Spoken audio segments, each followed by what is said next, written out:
مرصع تግራይ ንሕጋውነት ሕወሓትን ብዝምልከት ሓበሬታ ወፂኦም መከላኸሊ ሰራዊት ኢትዮጵያ ኣብ ልዕሊ ፋኖን ዝገብሮ ሓድሽ ኦፕሬሽን ዝድግፍ ሰላማዊ ሰልፊ ክካየድ ተፀዊዖም ትግራይ ናይ መጀመርያ ረዊሕ ርሕቀት ተወንጫፍ ሚሳኤል ከም ዝረኸበት ሓቢሮም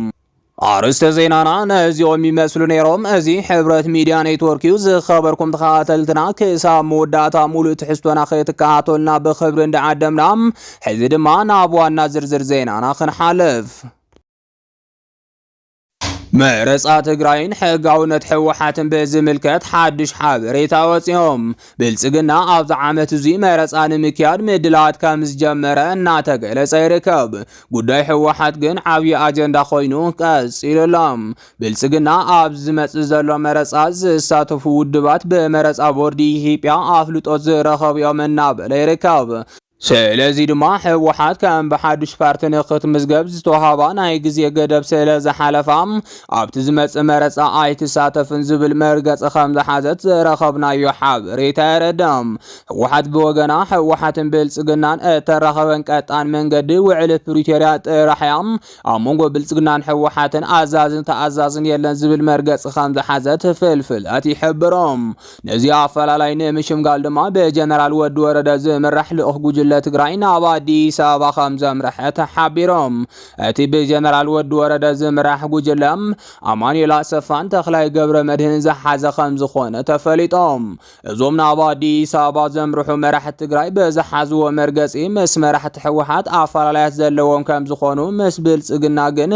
ብሓሳብ ክረዳድኡ ይኽእሉ እዮም ተባሂሉ ዝግመት እኳ እንተኾነም ብልጽግና ኮነ ኢሉ ሕወሓት ንምብታን ይሰርሕ ከም ዘሎ ኣብ ዝንገረሉ ዘሎ ኣብ ሕዚ እዋን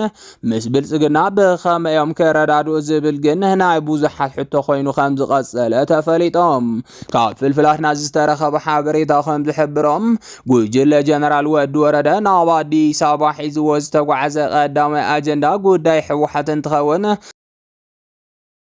ተኻላይ አጀንዳ ድማ ጉዳይ ተመዛበልቲ ምዕራብ ትግራይ ከም ዝኾነ ተገሊጾም ጉዳይ ተመዛበልቲ እውን እንተኾነ ብልጽግና ከም ናይ ፖለቲካ መደራደሪ ገይሩ ይጥቀመሉ ስለዘሎም ብኸመይ መልክዕዮም ከረዳድኡ ዝብል እውን ናይ ብዙሓት ሕቶ ኮይኑ ቀፂሉሎም ካብ ትግራይ ዝተረኸበ ሓበሬታ ከም ዝገልጾ ጉዳይ ተመዛበልቲ ብቁልጡፍ መፍትሒ ክረክብ ኣለዎ ኣብ ዝብል ውሳነ ከም ዝተመሓላለፈ ተፈሊጦም ስለዚ ድማ ጉጅለ ጀነራል ወዲ ወረደ ናብ አዲስ አበባ ኣምሪሑ ዘሎ ናይ ብልጽግና ናይ መወዳእታ ቃል ክሰምዕ ደልዩ ይኽብሉ ተንተንቲ ይገልጾም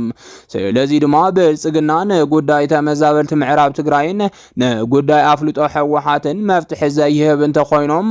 ኣብ መንጎ ብልጽግናን ሕወሓትን ዳግማይ ጦርነት ዝጅምረሉ ዕድል ሰፊሕ ከም ዝኾነ እናተገለጸ ይርከብ መከላኸሊ ሰራዊት ኢትዮጵያ ኣብ ልዕሊ ፋኖን ዝገብሮ ሓድሽ ኦፕሬሽን ዝድግፍ ሰላማዊ ሰልፊ ክካየድ ተፀዊዖም ኣብ ኢትዮጵያ ኣብ ዝሕጂ ሰዓት ንመከላኸሊ ሰራዊት ኢትዮጵያ ዝድግፍ ሰልፊ በብኸተምኡ ንኽግበር መንግስቲ ብልጽግና ከም ዝኣዘዘ ተሓቢሮም ከም ዝፍለጥ ስርዓት ብልጽግና ኣብ ክልል ኣምሓራ ኦፕሬሽን ከካይድ ምጽንሑ ይዝከር እዮም እዚ ኦፕሬሽን ድማ ክንድቲ ዝድለ ውፅኢት ከም ዘየምፅአ ይሕበር ኣሎም ነዚ ስዒቡ እውን መከላኸሊ ሰራዊት ኢትዮጵያ ኣብ خلال ዝገብሮም ኦፕሬሽናት ብዝተፈላለዩ ዕንቅፋታት ውጽኢታዊ ዝኾነ ስራሕ ክሰርሕ ዘይምኽኣሉ እንዳተሓበረ ይርከብ ናይ ዝዋና ምኽንያት ድማ ኣብ ተኽልል ዝርከቡ መራሕትን ኣብ ውሽጢ መከላኸሊ ሰራዊት ዘሎ ኣዘዝትን ምስ ሻዕብያን ዕጡቋት እታ ክልል ሚስጥራዊ ዝኾነ ርክብ ብምክያድ እቲ ኦፕሬሽን ክፍሽል ስለ ዝገበረ እዩ በዚ መሰረት እውን ብዝተፈላለዩ ኣብ ልዕሊ ሰራዊት ፌደራል ዝግበር ፕሮፓጋንዳን ቀዲሙ ዝወፅእ ሓበሬታን እቲ ኦፕሬሽን ሰራዊት ፌደራል ክሳሓ خان زي كأله زرا خابنا يحاب ريتا ردم بز مسارات ونشومت مكلا سرايت مليسو زهان سنه حزب زلع علن سلام او سلفي عمل لايتي بياخ كايده تسوي علام كساب حجون ابزوري اديس ابا زركوا ختمهاد مؤزخونه دغاف نسرايت فيدرال لمغبار زعلم سلام او سلفي እንዳተኻየደ ይርከብ ጎና ጎን ዝድሞ መንግስት ፌደራል ንዕጥቋት እታخلل ዘሰንበደ ሓበሬታ ከም ዘቃልሐ ተገሊጾም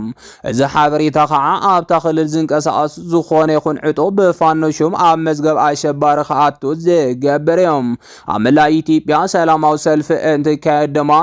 ንመከላኸሊ ሰራዊት ዝድግፍን ኣሸባሪ ፋኖ ዘውግዝን ክኸውን ከም ዝግባእ ተፀዊዑሎም።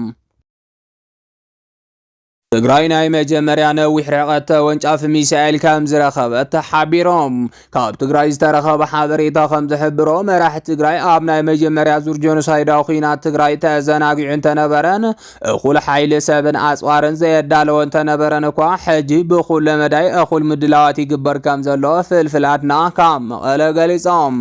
እቶም ፍልፍላት ወሲኾም ከም ዝገለጽዎ ኣብ ናይ መጀመርያ ዙር ጆኖሳይዳዊ ኩናት ትግራይ ስርዓት ብልጽግና ኦሮሞም ንትግራይ ሙሉእ ንሙሉእ 360 ዲግሪ ዕፅዋን ክባን ብምኽባብ ህዝቢ ትግራይ ዕጥቅን ስንቅን ከይረክብ እንተገበሮ እኳ ህዝቢ ትግራይ ግን ካብ ደመኛ ፀላእቱ ዕጥቅን ስንቅን እናማረኸ ሰራዊት ደመኛ ፀላኢ ህዝቢ ትግራይ ዝኾነ ሰራዊት ብልጽግና ኦሮሞ ዝድምሰስ ደምሲሶ ዝተረፈ ድማ ጭሩኡ ደጉሉ ከሃድምን መብዛሕትኡ ግዝኣት ትግራይ ለቂቑ ክወፅን ከም ዝገበሮ ካብ ወተሃደራዊ ፍልፍላትና ዝተረኸበ ሓበሬታ የረድም። ስለዚ ድማ ህግደፍን ሕወሓትን ስምምዕነት መፍጻሞም ስዒቦም ብልጽግና ኦሮሞ ኣብ ልዕሊ ህዝቢ ትግራይ ተግባራዊ ገይርዎ ዝነበረ ዕፅዋን ክባን ብወግዒ ከም ዝፈሸለ መራሕቲ ሕወሓት እውን ዝገለጹ እንትኸውን ሕጂ ትግራይ ዝደለየታ ዓይነት ኣፅዋር ይኹን ካሊእ ቀረብ ናይ ምእታው ዕድል ከም ዝረኸበት እናተገለጸ ይርከብ። ሕጂ ዝተረኸበ ሓበሬታ ከም ዝሕብሮ ድማ ትግራይ ናይ መጀመርያ ነዊሕ ርሕቀት ተወንጫፍ ሚሳኤል ከም ዝወነነት ተሓቢሮም። ሰራዊት ትግራይ ብልጽግና ኦሮሞን መሻርክቱን ኣተሓቢሩ ኣብ ልዕሊ ህዝቢ ትግራይ ጆኖሳይድ እንትኸፍት ዝተወሰና ናይ ሓፂር ርሕቀት ተወንጨፍቲ ሚሳኤላት እንተነበሮን ዝተወሰነ ግዜ እንተተጠቐመለን እንኳም ሰራዊት ትግራይ ዘይተዳለወን እኹል ናይ ሰብ ሓይልን ስለ ዘይነበሮም እተን ዝነበራ ናይ ሓፂር ርሕቀት ሚሳኤላት ብቐሊሉ ንፀላኢ ከም ዝተቃልዓን ካብ ጥቕሚ ወፃኢ ከም ዝኾናን ዝረኸብናዮ ሓበሬታ የረድም። ይኹን እምበር ኣብዚ ሕጂ እዋን ሰራዊት ትግራይ እኹል ምድላው እናገበረ ኣብ ዝርከበሉን እኹል ዝተዓጠቐ መንእሰይ ኣብ ዝወነረሉን ብቕዓት ስለ ዝርከብ ብልጽግና ኣብ ልዕሊ ህዝቢ ትግራይ ዳግማይ ጆኖሳይዳዊ ኩናት እንተኸፊቶም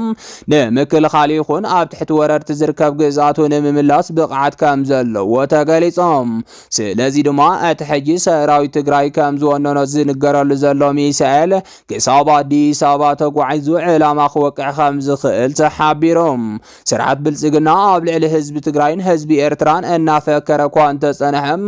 ሕጂ ግን መርዓሲ ትረፍክን ዓድኽን ክረማ ከም ዝበሃል እታ ኣብ 4 ኪሎ ዘላ ወንበር እውን ምንቅጥቃጥ ከም ዝጀመረት እንዳተገለጸ ይርከብ።